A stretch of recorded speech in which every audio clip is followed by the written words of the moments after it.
Halo semuanya, selamat datang di kelas online untuk mata kuliah ilmu gizi. Di video atau kelas kali ini kita akan bahas mengenai protein. Kalian sudah belajar banyak tentang protein tentunya di kelas kimia pangan dan biokimia.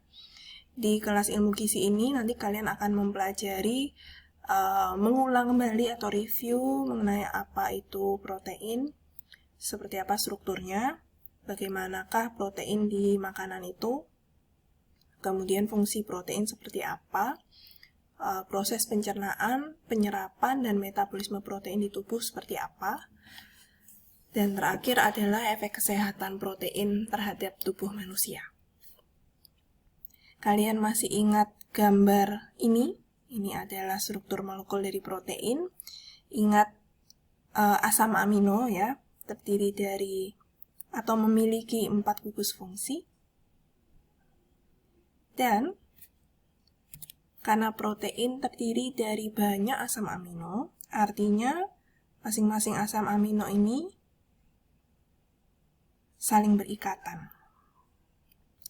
Prosesnya dinamakan reaksi kondensasi. Jadi dua asam amino mengalami reaksi kondensasi melepaskan H2O. Kemudian karbon di gugus karboksil akan berikatan dengan nitrogen di gugus amina. Dan ikatan antara dua atom ini dinamakan ikatan peptida. Sebaliknya, kalau ada protein atau dipeptida yang perlu dipecah menjadi unit terkecil atau asam amino, maka reaksinya dinamakan hidrolisis dan reaksi ini membentukkan H2O. Dan ikatan yang dipecah adalah ikatan peptida juga. Baik, jadi asam amino adalah unit terkecil dari protein.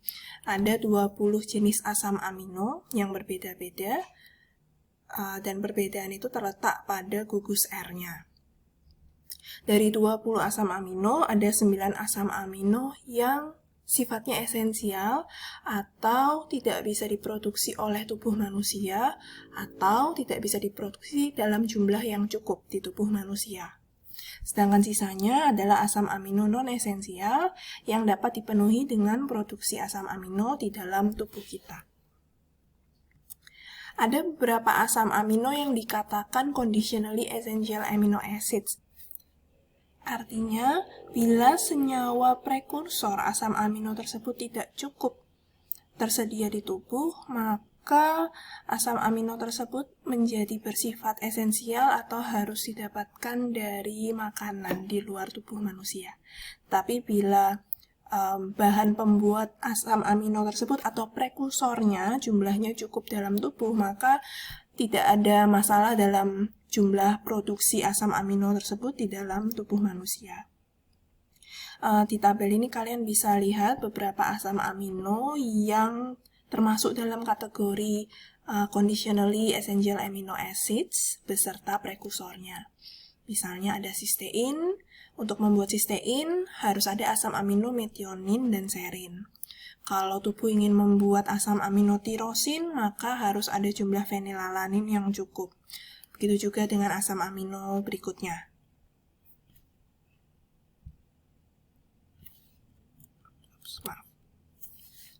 Oke, untuk sumber-sumber makanan supaya kita dapat memenuhi kecukupan protein setiap harinya, tentunya didapatkan dari lauk hewani dan lauk nabati. Itu adalah kategori makanan dari pemerintah Indonesia.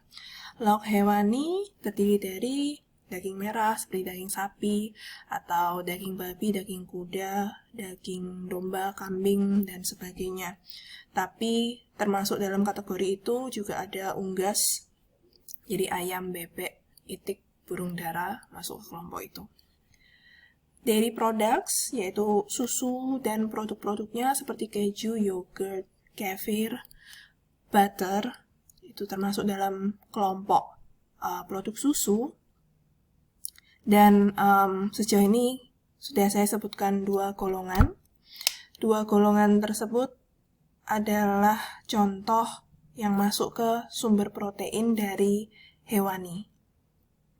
Yang berikutnya, kalau dari nabati, yang termasuk di dalamnya terutama legumes atau polong-polongan, tapi serealia juga mengandung protein, kacang-kacangan atau nuts, dan seeds, biji-bijian ya, mereka juga termasuk kelompok yang merupakan sumber protein.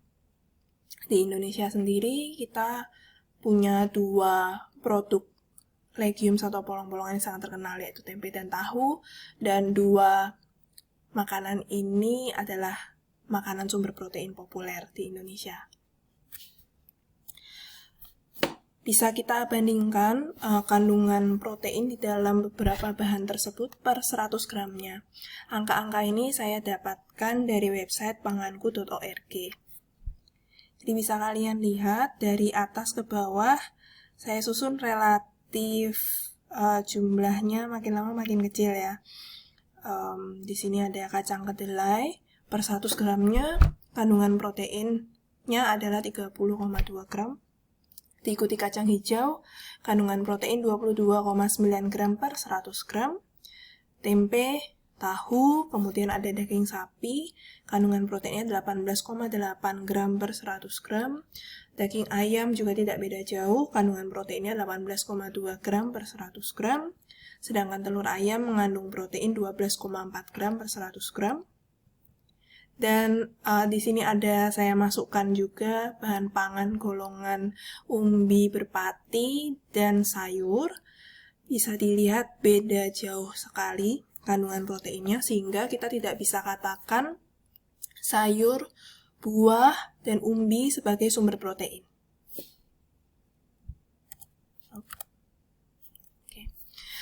Selain berkaitan dengan jumlah, protein di dalam makanan itu juga punya karakteristik kualitas. Jadi tergantung dari sumbernya, protein itu berbeda-beda dari sisi sifat ketercernaannya atau digestibility. Untuk protein dari sumber hewani, relatif lebih mudah tercerna oleh tubuh. Digestibility ini adalah ukuran seberapa banyak jumlah asam amino yang terserap di dalam tubuh manusia. Mengapa protein dari sumber hewani relatif lebih mudah terserap? Itu terutama disebabkan mungkin karena perbedaan dinding sel. Kalau dinding sel di tumbuh-tumbuhan atau sumber nabati itu lebih sulit untuk rusak saat tercerna, sehingga jumlah protein atau asam amino yang terserap pun lebih terbatas dibandingkan protein yang ada di sumber hewani. Tapi ada juga penyebab-penyebab lain, misalnya enzim inhibitor yang ada di sumber nabati atau adanya kandungan tanin di sumber nabati. Selain itu, ada juga protein-protein yang sifatnya itu kualitas tinggi, high quality protein, atau disebut sebagai complete protein. Apa artinya protein lengkap? Artinya, dalam satu sumber di protein tersebut terdapat semua asam amino yang diperlukan oleh tubuh manusia. Kalau ada complete protein, berarti ada incomplete protein, dan saya yakin kalian bisa tebak sumbernya adalah sumber nabati. Jadi artinya protein yang ada di sumber nabati dalam satu bahan, protein tersebut tidak dapat menyediakan semua asam amino yang diperlukan tubuh.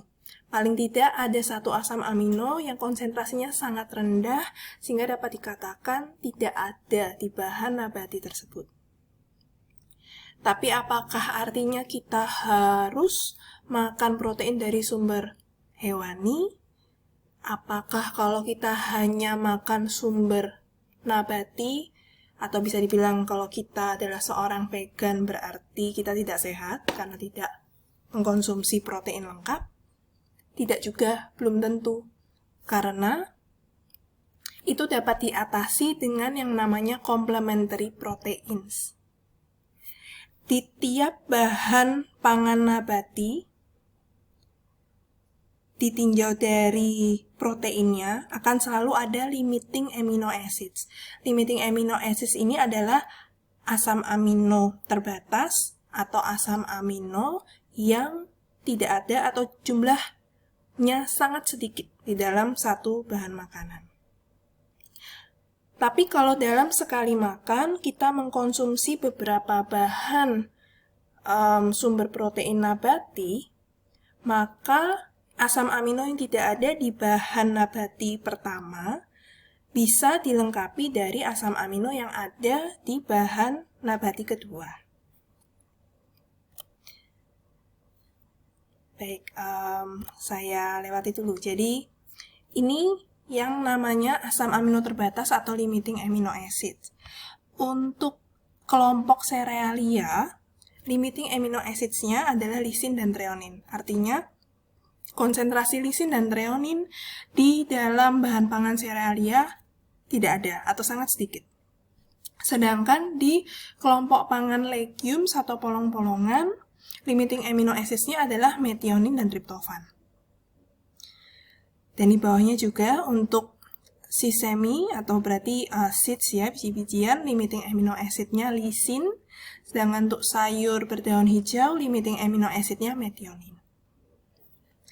Oke, yang menarik, di dua kelompok pangan pertama ini, cereal grains atau cerealia mengandung banyak asam amino yang merupakan limiting amino acids legumes. Begitu juga dengan sebaliknya, legumes atau polong-polongan memiliki banyak lisin dan treonin yang merupakan limiting amino acid untuk cerealia. Sehingga kalau kita mau mengatasi keterbatasan asam amino ini, gabungkan dalam satu menu bahan pangan dari golongan serealia dan golongan polong-polongan. Contohnya, kalau makanan di kita makan, tadi ada gambarnya, ini, nasi pecel, ada tempenya, ada tahunya. Jadi, nasi berasal dari beras yang merupakan bahan pangan dari golongan serealia. Selain itu, ada juga tempe dan tahu yang merupakan produk pangan dari golongan legumes atau polong-polongan, dari kacang kedelai. Selain itu juga ada saus kacang. Saus kacang ini adalah produk pangan dari golongan kacang-kacangan atau nuts. Maka dalam satu porsi nasi pecel, kita bisa mendapatkan asam amino yang lengkap atau namanya complementary proteins. Baik. Sedangkan kalau masakan internasional, misalnya ada masakan yang namanya burrito, itu dari Meksiko. Isinya juga beras dan kacang-kacangan, serealia, dan legumes atau polong-polongan. Itu juga dengan gambar yang di sini. Jadi ada nasi ditaburi di atasnya dengan kacang hitam. Ini adalah cara-cara untuk bisa mendapatkan asam amino yang lengkap, protein yang lengkap, tapi kalau tidak didapatkan dari sumber protein hewani. Jadi ada rumusannya.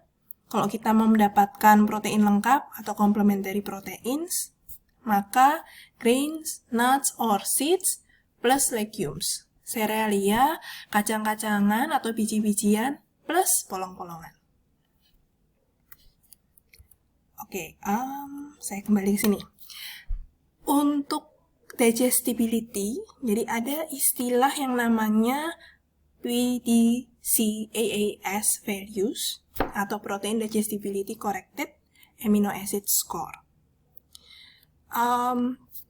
PDCAAS ini menggambarkan seberapa besar suatu protein itu dapat tercerna oleh tubuh manusia. Semakin tinggi angkanya, dengan angka maksimal 1, maka semakin baik tingkat ketercernaan protein di bahan pangan tersebut.